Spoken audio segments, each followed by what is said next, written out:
तो हम सब ने बचपन से ही एक चीज़ ज़रूर सुनी होगी कि जब तक भगवान न चाहे तब तक आपके दर्शन नहीं हो सकते, जब तक भगवान न चाहे तब तक आप उस मंदिर नहीं जा सकते, जब तक भगवान का बुलावा ना आए तब तक आप वहाँ पे पहुँच नहीं सकते, ये वो वगैरह वगैरह वगैरह। तो मैं इस चीज़ पे बिल्कुल बिलीव नहीं करता था कि भगवान का बुलावा क्या होता है यार। भाई जेब में पैसे करो, ट्रेन की टिकट बुक करो, 3-4 दोस्त तैयार करो अपने साथ और बस निकल जाओ ट्रिप पर। मेरा हमेशा से मानना यही रहा है और कहीं ना कहीं मेरी उज्जैन की ट्रिप ऐसे ही बनी थी, तो मैं उसके बाद और ज़्यादा यकीन इसी चीज़ पे करता था। बट ओमकारेश्वर की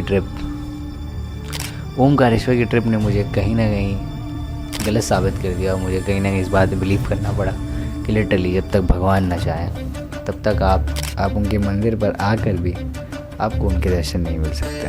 तो मेरे साथ भी ऐसा ही कुछ हुआ ओमकारेश्वर ट्रिप पे। शुरू से शुरू करते हैं, आपको शुरुआत से पूरी कहानी बताते हैं।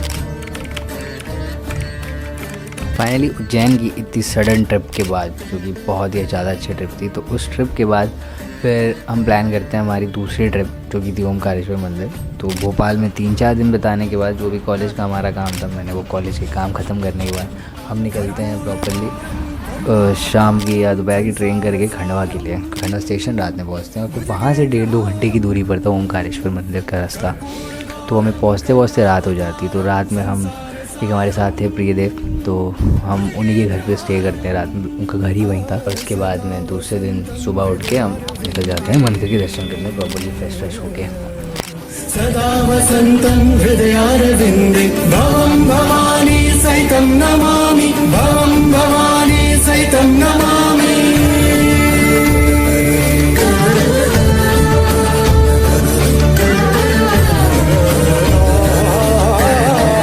जब रास्ते में जा रहे थे तब इतनी भीड़ नहीं थी वहाँ पे, मतलब वो ऐसा तो लग नहीं रहा था कि इतनी ज़्यादा भीड़ होगी वहाँ पे।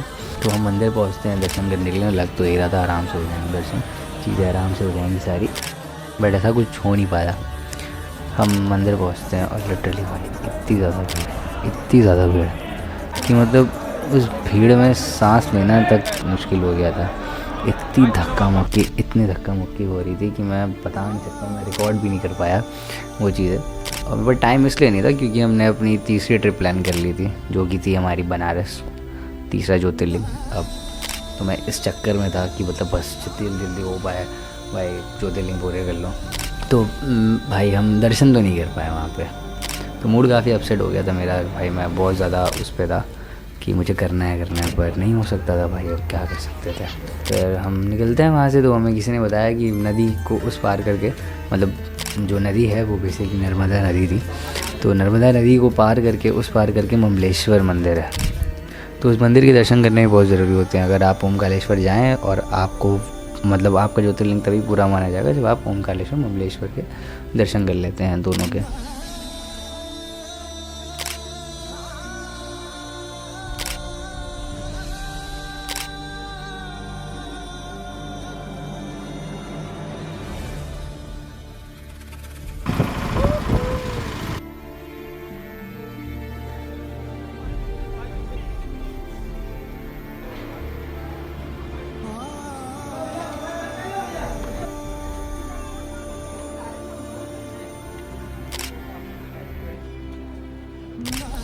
तो भाई फ़िलहाल ओमकारेश्वर पहुंच के मेरे दर्शन तो नहीं हो पाए। तो कहीं ना कहीं मैं इस बात पे बिलीव करने लग गया हूँ अब कि जब तक भगवान न चाहे तब तक आप उनके दर पर जाकर भी आपको उनके दर्शन नहीं मिल सकते।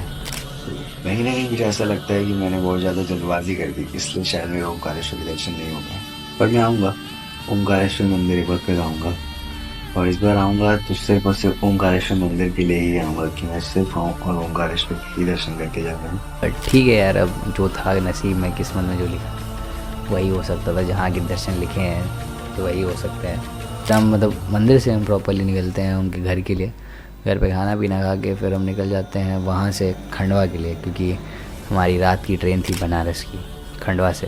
कहीं ना कहीं मैंने अपनी जो तीसरी ट्रिप प्लान करी थी वो ऐसे ही कुछ मैं डर में था कि भाई ओमकारेश्वर के दर्शन नहीं हो पाए हैं। कहीं ना कहीं मम्मी पापा लोग सच कहते थे ये चीज़ें कि मतलब जब लिखा होता है तभी दर्शन होते हैं। तो मैं बनारस भी बहुत वैसे जा रहा था, बट ठीक है, अब उसकी कहानी बताऊँगा मैं आपको अगली वीडियो में अपनी।